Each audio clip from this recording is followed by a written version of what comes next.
Kisah penuh KKN di Desa Penari.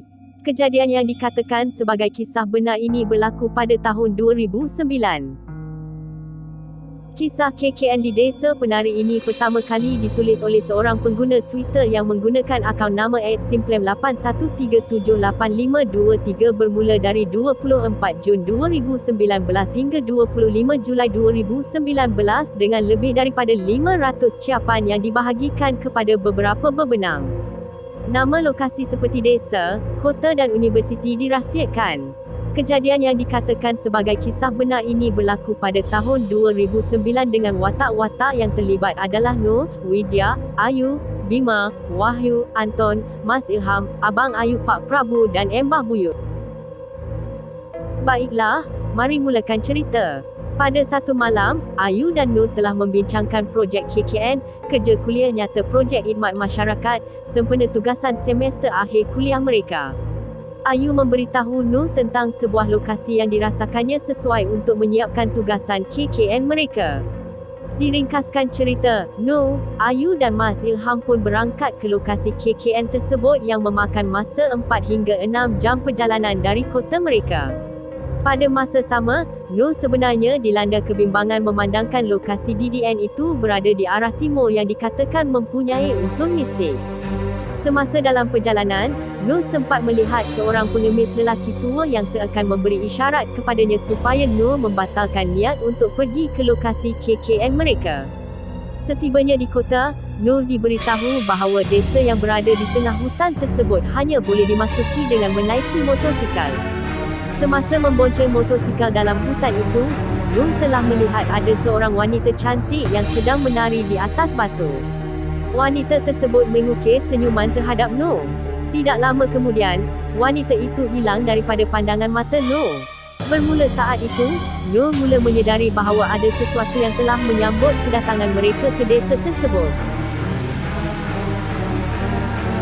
Sampai di desa itu, Nur, Ayu dan Mas Ilham pun pergi ke rumah Pak Prabu yakni ketua desa tersebut.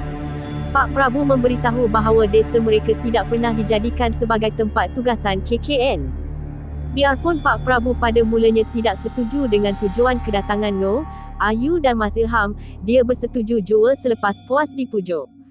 Selepas itu, Nur, Ayu dan Mas Ilham pun diajak oleh Pak Prabu untuk mengelilingi desa.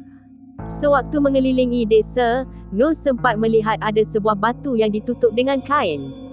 Di bawah batu tersebut, ada sajian dan kemenyan. Di atas batu itu pula ada satu lembaga hitam bertanduk kerbau dengan mata merah yang menjeling tajam ke arah Nur. Makhluk tersebut adalah genderuwo. Disebabkan itu, Nur mengajak Ayu untuk segera pulang. Ketika berada dalam kereta, Ayu telah menyuruh Nur untuk mengajak Bima, Widya dan seorang lagi senior mereka untuk turut serta dalam projek KKN tersebut. Nur bersetuju walaupun dia agak keberatan dengan perkara tersebut. Nur dan Bima sebelum ini belajar di sebuah sekolah pondok yang sama. Tiba hari sebenar projek KKN tersebut, Ibu Widya pada mulanya keberatan untuk melepaskan Widya pergi ke desa itu.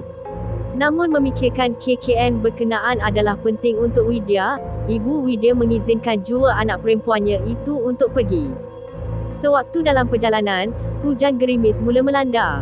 Semasa kereta yang dinaiki oleh 6 orang mahasiswa tersebut berhenti di kawasan persimpangan lampu isyarat merah, tiba-tiba ada seorang wanita tua mengetuk kereta tersebut berkali-kali dari luar. Pemandu kereta itu pun melemparkan wang ke arah wanita tua tersebut. Nur sekali lagi mendapat petunjuk. Dia melihat bibir wanita tua itu menyebut, "Jangan berangkat nak." Sampai di kawasan perhentian, mereka semua pun menaiki motosikal untuk masuk ke dalam desa itu.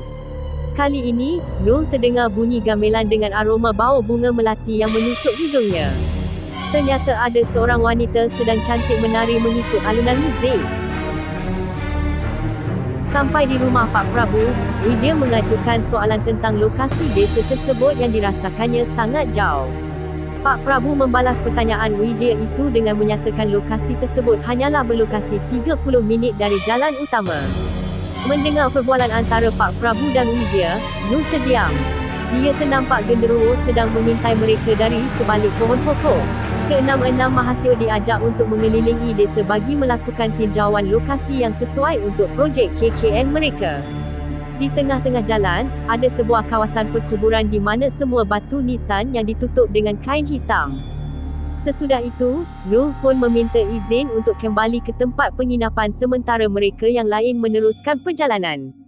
Pak Prabu seterusnya melarang mereka semua untuk melalui sebuah kawasan yang dinamakan Tapak Tilas. Dalam bahasa yang lebih mudah, Tapak Tilas ini adalah kawasan penanda. Sewaktu berada di tempat penginapan mereka, Nuh meluahkan kerisauannya kepada Ayu soal situasi semasa di desa tersebut. Ayu bagaimanapun menenangkan Nuh bahawa tiada apa yang perlu dirisaukan. Menjelang waktu malam, Nuh, Ayu dan Widya tidur di bilik sama dengan beralaskan tikar. Sebelum tidur, Nuh sempat melihat genderuwo yang sedang mengintainya dari sebuah sudut bilik tersebut. Nuh pun menutup seluruh badannya dengan selimut sambil membacakan ayat-ayat suci Al-Quran. Setiap kali selepas ayat selesai dibacakan, Nuh terdengar dinding rumah dihentak. Ayu hanya mampu untuk menangis hingga dia akhirnya tertidur.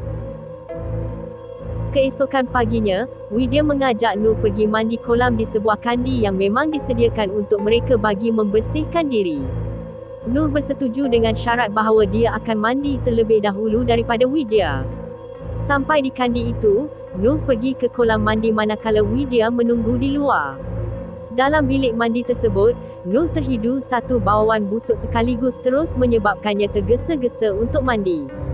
Namun semasa dia sedang mandi itu, Nuh dapat merasakan ada sesuatu yang menyentuh badannya. Tanpa diduga Nuh, dia telah mandi berserta dengan helaian rambut. Selesai mandi, Nuh pun cuba membuka pintu bilik mandi akan tetapi pintu itu seakan-akan sedang ditahan oleh seseorang dari luar. Nuh pun menjerit menyuruh Widya untuk membuka pintu. Widya bagaimanapun tidak menyahut jeritan Nuh. Nuh menjerit secara berterusan hingga pada akhirnya dia menyedari ada satu sosok makhluk besar yang sedang berdiri di belakangnya. Nuh pun menutup mata sambil membaling batu kepada makhluk itu. Tidak lama selepas itu, pintu bilik-bilik tiba-tiba dibuka oleh Widya yang memandang Nuh dengan penuh kehairanan. Sebenarnya semasa Widya menunggu Nuh mandi, dia mula berasa hairan selepas tidak mendengar sebarang bunyi air dari bilik mandi tersebut. Widya cuba mengetuk pintu Nuh berkali-kali namun tiada sebarang suara Nuh yang didengari. Pada masa sama, Widya terdengar bunyi seorang wanita sedang menyanyi dalam bahasa Jawa. Hanya selepas itu barulah Nuh membuka pintu bilik mandi dalam keadaan kebingungan. Kini giliran Widya pula untuk mandi. Semasa Widya mandi, dia dapat merasakan segala gerak-gerinya sedang diperhatikan oleh seseorang. Saat Nuh berada di luar, dia tiba-tiba terdengar suara seorang wanita sedang menyanyi. Suara tersebut rupa-rupanya adalah daripada penari wanita yang dia lihat tempoh hari. Wanita itu sedang membersihkan badannya sambil menyanyi. Nuh menjadi kebingungan sehingga penari wanita tersebut menoleh ke arahnya lalu tersenyum. Selesai saja Widya mandi, dia pun keluar dari bilik mandi tersebut sebelum dia melontarkan soalan kepada Nuh sama ada Nuh boleh menyanyi dalam bahasa Jawa. Mendengar soalan ini, Nuh sedar bahawa ada sesuatu yang tidak kena di desa tersebut. Jadi, Nuh segera untuk pergi menemui Pak Prabu. Sampai di rumah Pak Prabu, Nuh melihat Pak Prabu sedang duduk bersama dengan seorang lelaki tua yang dikenali sebagai Embah Buyut dengan terdapat hidangan 3 buah gelas kopi di lantai. Sepertinya, Pak Prabu dan Embah Buyut memang sedang menanti kedatangan Nuh. Embah Buyut mempelawa Nuh untuk meminum kopi itu. Apabila diminum kopi tersebut, Nuh berasa pelik kerana kopi hitam pekat itu berasa manis dan mempunyai bauan bunga melati. Embah Buyut kemudian meminta Nuh menjelaskan tujuan kedatangannya ke rumah Pak Prabu. Tanpa berlengah, Nuh menceritakan tentang segala apa yang sudah berlaku kepada dirinya sepanjang berada di desa tersebut. Mendengar cerita Nuh, Embah Buyut menjelaskan bahawa segala kejadian menimpa Nuh bukanlah disebabkan dia melanggar pantang larang yang ada di desa itu. Tambah Embah Buyut lagi, Nuh sebenarnya ada membawa sesuatu dari luar. Perkara ini bermaksud Nuh selama ini sebenarnya dijaga oleh sesuatu.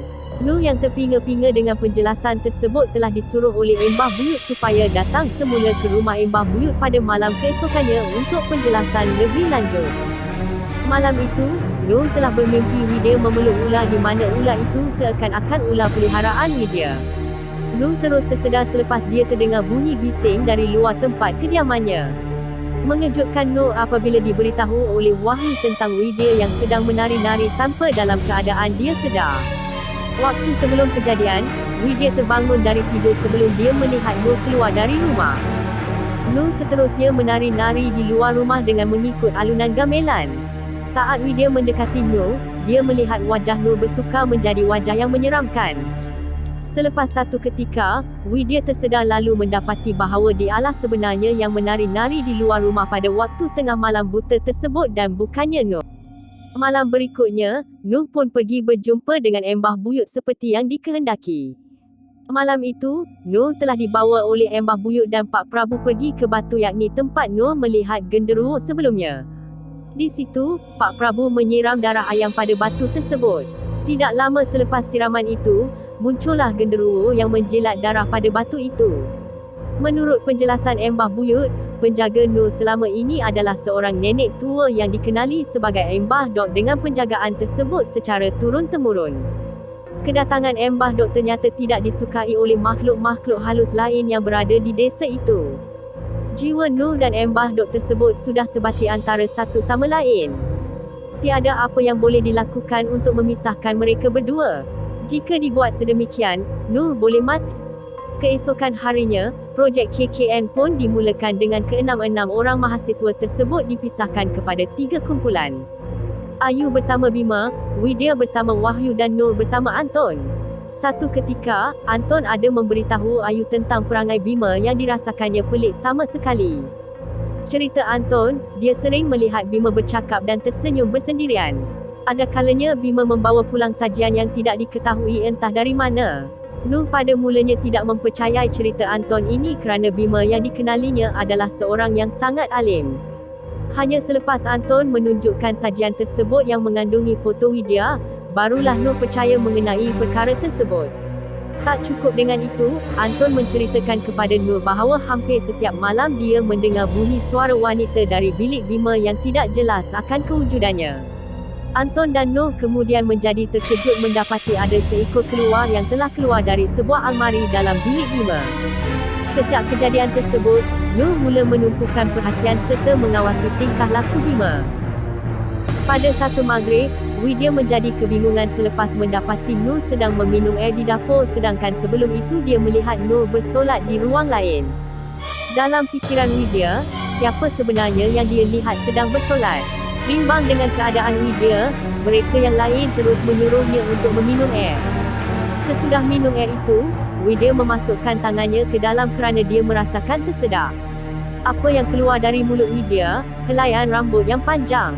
Di dalam bekas air yang mereka sedang minum itu rupanya mempunyai gumpalan rambut. Anehnya, Nur tidak mengalami kejadian serupa sedangkan dia meminum air dari bekas yang sama. Waktu ini, Anton berpendapat bahawa Widya berkemungkinan besar sudah terkena buatan orang. Pada masa sama, Nur telah mendengar Bima dan Ayu bertelagak antara satu sama lain. Apa yang mencurigakan Nur, pertelingkahan tersebut adalah berpunca daripada mahkota putih. Semakin hari, semakin banyak perkara aneh yang terjadi.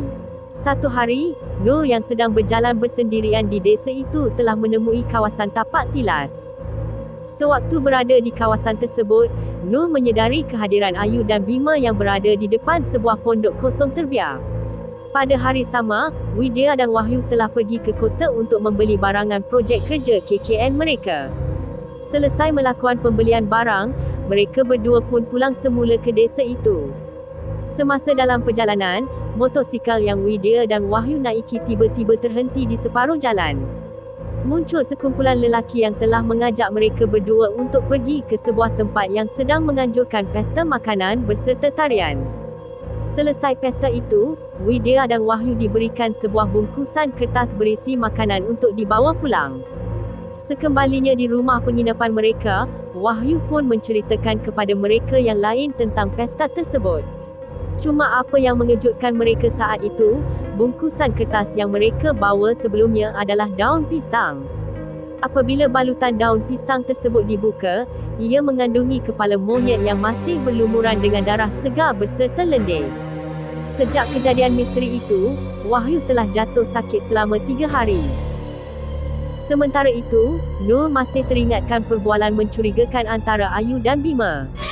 Jadi pada satu malam tatkala Ayu dan Widya sedang tidur, Nur dalam diam telah memeriksa tas tangan Ayu yang didapati mengandungi sehelai selendang hijau.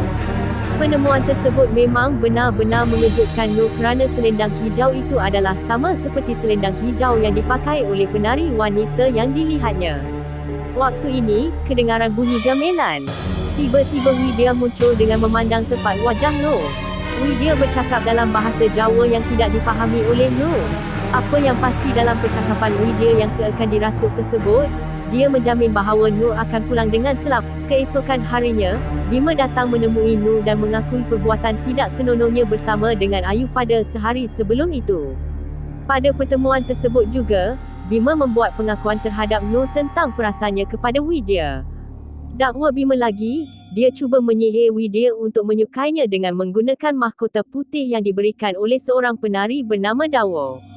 Walau bagaimanapun, mahkota putih itu telah disimpan oleh Ayu kerana dia menaruh perasaan terhadap Bima. Nur cuba mendapatkan penjelasan tersebut daripada Ayu akan tetapi Ayu memilih untuk mendiamkan diri. Menjelang waktu malam, Widya yang baru selesai melakukan tugas KKN terus pulang ke rumah. Sampai di kawasan rumah, Widya mendapati tiada sesiapa pun yang berada di situ sebelum melihat Nur sedang duduk di dapur. Saat menakutkan untuk Widya apabila Nur tiba mengeluarkan suara seperti seorang wanita tua, tidak lain tidak bukan suara Embah Dok. Widya cuba menyedarkan Nur akan tetapi dibalas dengan suara hilayan ketawa dan tengkingan suara Embah Dok yang memberikan amaran bahawa ada antara mereka yang telah melanggar pantang larang di desa itu. Bahkan Embah Dok tekad untuk melindungi Nur sampai bila-bila. Selepas Nur tersedar semula, dia terus menceritakan pengalaman mistiknya kepada Widya. Dek kerana Nur berasa janggal, maka dia pun pergi memeriksa semua barangan milik Widya. Hasil pemeriksaan, Nur telah menemui sebuah mahkota putih di dalam tas tangan Widya. Nur kemudian memasukkan mahkota putih itu ke dalam sebuah kotak berserta dengan selendang hijau yang ditemui di dalam tas tangan Ayu. Menerusi pengakuan yang dibuat oleh Ayu, dia membuat pengakuan bahawa selendang hijau tersebut digunakan untuk memikat Bima. Ayu bagaimanapun tidak menjelaskan bagaimana dia boleh memiliki selendang hijau itu. Saat kemuncak cerita ini adalah daripada perspektif Nur pada satu malam di mana dia terdengar suara Widya menangis di sisi Ayu yang terbaring kaku dengan mata terbeliak dan mulutnya ternganga luas. Tidak lama selepas itu, Widya menghilang. Begitu juga dengan Bima. Hingga pada akhirnya, Nur membuat keputusan untuk pergi menemui Pak Prabu dan Embah Buyut dengan membawa kotak yang berisi mahkota putih dan selendang hijau tersebut. Selepas mendengar cerita daripada Nur, Embah Buyut menjelaskan bahawa Bima dan Ayu telah melakukan kesalahan besar. Disebabkan itu, roh mereka berdua diambil oleh jin Bandarawuhi. Widya pula menghilang berserta dengan jasad kerana Bandarawuhi benar-benar menginginkan. Berbalik kepada sudut pandangan Widya sebelum kejadian berlaku, dia melihat Bima keluar bersendirian dari rumah penginapan mereka pada waktu tengah malam. Widya yang didorong dengan perasaan ingin tahu telah mengekori Bima hingga ke kawasan tapak tilas. Di situ, Bima berendam di dalam sebuah kolam yang dikelilingi dengan banyak ular. Widya yang diselubungi dengan rasa ketakutan pergi melarikan diri. Semasa melarikan diri, Widya telah terdengar suara orang bersorak, muzik gong, gendang dan bunyi gamelan. Widya mula menangis apabila dia melihat banyak makhluk menyeramkan sedang berada di sekelilingnya. Sampai di satu tempat, Widya ternampak satu sosok tubuh wanita yang sedang menari dengan lemah gemalai. Setelah diperhatikan, penari wanita tersebut adalah Ayu. Melalui reaksi wajah Ayu yang nampak begitu sugul, dia memberikan isyarat kepada Widya agar melarikan diri. Widya berlari sekuat hati hinggalah dia melihat seekor anjing yang sedang berada di kawasan hujung tapak tilas berkenaan. Widya pun keluar dengan selamat dari tapak tilas itu dengan mengikut jejak langkah anjing tersebut. Bima dan Ayu menjadi mangsa korban akibat perbuatan tidak senonoh yang mereka berdua lakukan di kawasan tapak tilas itu. Menurut Pak Prabu, Tapak tilas tersebut sebelum ini merupakan tempat pertunjukan tarian untuk dipersembahkan kepada bangsa jin yang tinggal di dalam hutan itu. Dahulu tarian tersebut dilakukan supaya jin tersebut tidak mengganggu manusia. Kriteria penarinya adalah seorang wanita muda cantik berserta masih dara. Sejajar dengan peredaran waktu, tiada lagi tarian dibuat memandangkan ketiadaan anak-anak muda di desa itu. Susulan kejadian yang menimpa para mahasiswa tersebut, pihak kampus universiti dan keluarga telah menjemput mereka semua untuk dibawa pulang ke rumah masing-masing. 3 hari sesudah keluar dari desa itu, Bima yang masih dalam keadaan kaku meninggal dunia. Dia dikatakan sempat menjerit dengan menyebut perkataan ular sebelum menutup mata. 3 bulan berikutnya, giliran Ayu yang lumpuh satu badan telah menghembuskan nafas terakhirnya. Ayu menitiskan air matanya sebelum dia pergi buat selama-lamanya. Mesti ada yang tertanya-tanya tentang Badarawuhi. Berikut adalah penjelasannya. Badarawuhi merupakan wanita cantik jelmaan ular yang pandai menari dengan berpakaian serba hijau. Sejak dari awal lagi, Badarawuhi ini tertarik dengan Widya. Dia berniat untuk menjadikan Widya sebagai penari yang menghiburkan makhluk halus di hutan tersebut bagi menggantikan Dawa. Widya dijadikan sebagai pilihan kerana dia memiliki darah yang sangat digemari oleh makhluk halus. Badarawuhi tahu tentang Bima yang menyukai Widya. Jadi Badarawuhi menggunakan kesempatan ini untuk memperdayakan Bima demi mendapatkan Widya. Maka Badarawuhi pun masuk ke dalam mimpi Bima dengan menggambarkan situasi Widya dililit oleh ular. Ugut Badarawuhi, dia hanya akan melepaskan Widya jika Bima menuruti permintaannya.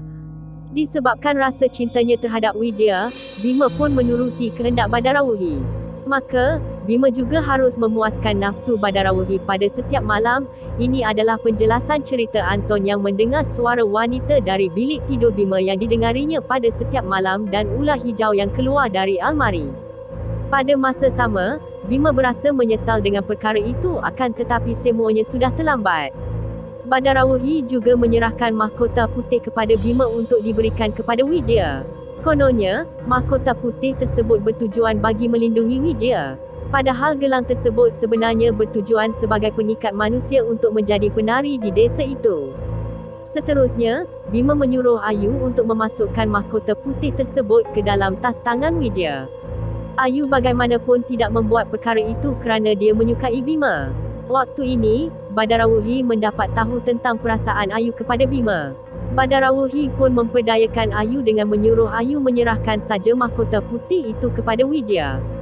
Sebagai ganjaran, Ayu diberikan selendang hijau yang mempunyai kekuatan untuk menarik hati sesiapa pun saja yang disukainya. Ayu menuruti permintaan Badarawuhi dengan meletakkan mahkota putih tersebut ke dalam tas tangan Widya. Ayu juga telah berjaya menggoda Bima menggunakan selendang hijau tersebut hingga pada akhirnya mereka berdua melakukan perbuatan tidak senonoh di kawasan tapak tilas. Ayu dan Bima terpaksa menanggung akibat perbuatan mereka itu. Mahkota putih tersebut pula ditemui oleh Nur, bukan Widya. Tiada apa yang Badarawuhi boleh lakukan kerana Nur dijaga oleh Embah Dok. Terima kasih semua yang menonton di channel ini. Sekian.